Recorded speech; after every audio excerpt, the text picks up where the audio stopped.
Ah, sudden special event thing is happening. Why are there 3 Let's Tries today? Did Keith make a mistake? What's happening? What's going on?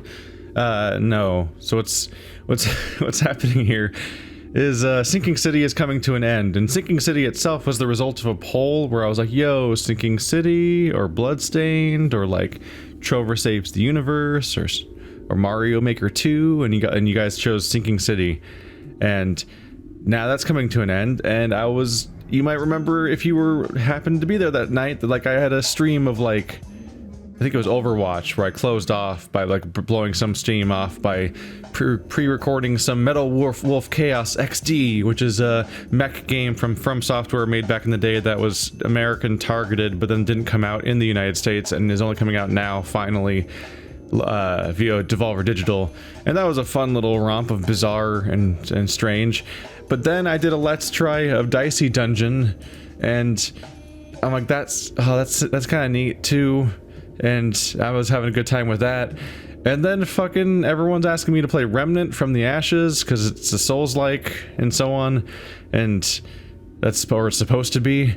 And so I was like, okay, let's try that. And now I'm like, I'm really not sure what to play after Sinking City, and as it always is, because I play games to completion and all that, it takes a while for new slots to open up, and I've got 3 contenders fighting over it where I've started all 3 of them to an extent, and I don't really know what to do, so I'm passing the choice off to you, and by you I mean Patreon, because I realized that doing those public polls was kind of cheapening the contribution of people who join the Patreon, and I don't want to do that. So from now on, those kinds of polls that I've done a few times in the past are going to be behind the Patreon paywall for as little as $1.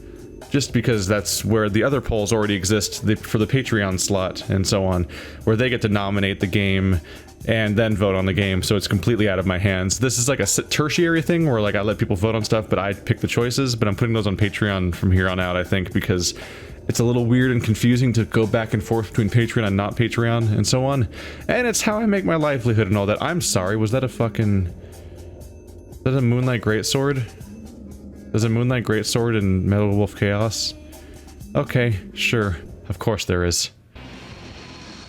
So we got these 3 games competing. Metal Wolf Chaos is a ridiculous mech game. It's also old and clunky and awkward, but it's funny and ridiculous.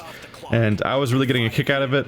And also it was kind of kicking my ass, because it's kind of hard, but it's also kind of obtuse and kind of clunky and iffy. So like probably a mixture of frustration and comedy throughout that playthrough if we end up doing that. It seemed amusing. But it's also like you just die or you just fail abruptly and start the entire mission over, which is I'm not entirely used to that, and it's certainly dated in certain ways, but it's a curiosity, and I'd like to take a closer look at that. But yeah, the main negative I see is just that the gameplay might be iffy, but it might be worth it just to see how ridiculous it gets, because I've already seen some ridiculous shit in that game. Then we have Dicey Dungeons, which is from the creators of V, which is spelled out V, but I've heard it's pronounced just V, like you just say that.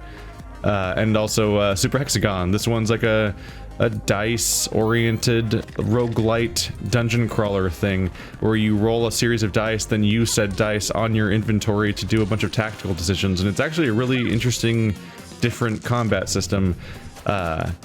And that just seems neat, and I was having a good time with that. I beat the first level, and I don't really have any complaints about the gameplay specifically, or the art style or anything like that. If anything, my main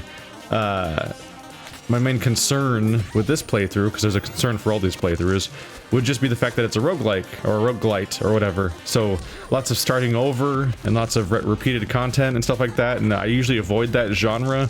But my one beacon of hope is that when I beat the first level, it's like, oh, here's the campaign structure. There's 6 levels per character and 6 characters, so that's how you beat the game. So it's kind of like Hand of Fate, where there is a campaign you can definitively beat, even if the process of beating said campaign means playing the same missions over and over again.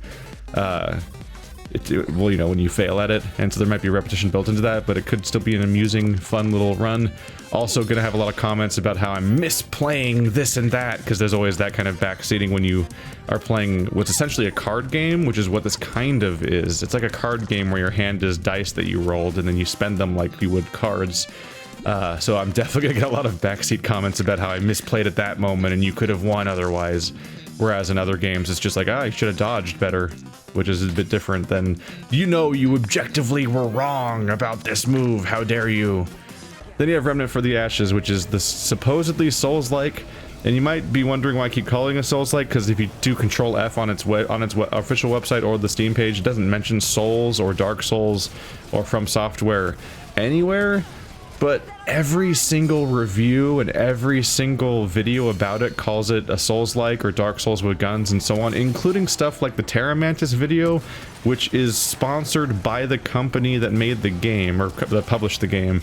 So they're putting out sponsored content that features buzzwords about it being a Dark Souls game kind of thing. Meanwhile, it itself also is this it's got certain things. I already found the Estus flask and the dodge roll and the stamina meter and certain elements like that. But it's a gun game, so it's incredibly strange. It is also co-op, but I don't know if I can necessarily lock down a group for that necessarily, but that's a potential outcome. Might be able to get Andrew or someone. But yeah, this is a strange little game. It might be good. It's hard to say. I've played for like an hour. I've only really seen one enemy so far, so I can't really gauge its level design or its gameplay or its gunplay or how good that stuff is. I'm a little concerned because last thing I ever want to do is play Dark Souls with a keyboard and mouse, for example, but the last thing I want to do is play a shooter with a controller, or I don't know, I'm not really that against shooters with controllers, but third-person shooters where you're supposed to be doing precision shots and that affects your survivability in a supposedly hard game that's gonna like two-shot you with big bad enemies. I would feel like would be getting held back with my aim if I had to use a controller the whole time. So that's one thing, but also it's got procedurally generated levels, and I'm not sure what to make of that, because if the levels randomize each time, like how good can the level design be? And like the two things I associate with Dark Souls most strongly are the level design and the melee combat. So having a gun-oriented game with procedurally generated levels, I'm like, okay. Are you gonna call it a Souls-like just because it has an Estus flask and a dodge roll? Because this is getting tenuous. And I'm the one that's on the other side of this argument in the past. Like, no, Neo is a Souls-like, because people are all like, oh, it has more to do with Onimusha than Dark Souls. I'm like, you're an idiot. You're an idiot. Here's the giant spreadsheet of why you're wrong. But this one, I don't know. It's hard to say without going way further into it. And I won't know until we plunge that deep. That's the issue with picking a series, is that you don't know what you're going to think of the full experience until you're further in. I mean, my first hour of Sinking City was way more positive than every consecutive hour after that, for example. But it certainly seemed competent and interesting. I guess it's from the developers of Darksiders, which I haven't really played those games very much. I played some of the first game, but I haven't covered any of them. So that is a thing.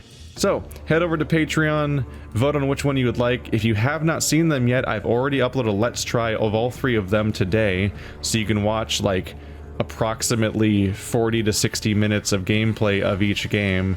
So this is a big special event, and I'm tired, because that was a lot of video to put out in one day, but it seemed like a fun little idea, and yeah, help me make this choice, because and it helps, because they're all games that I'm interested in taking a look at, for better or for worse, and I might as well play the one that you guys think that you'll watch the most, because then that's just for the best, because that's, you know, I make videos to be watched and all that.